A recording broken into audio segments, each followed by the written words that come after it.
In this video, I will show you how to adjust the language settings in NotebookLM to ensure your summaries are generated in your preferred language.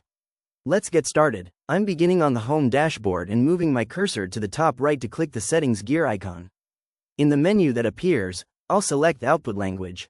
You can see the configuration pop-up shows my language override is currently set to Spanish. I'll go ahead and close this and show you how it affects a new notebook. I click the Create New button and wait for the workspace to load. From the source options, I click Upload Files and select a PDF summary about artificial intelligence research.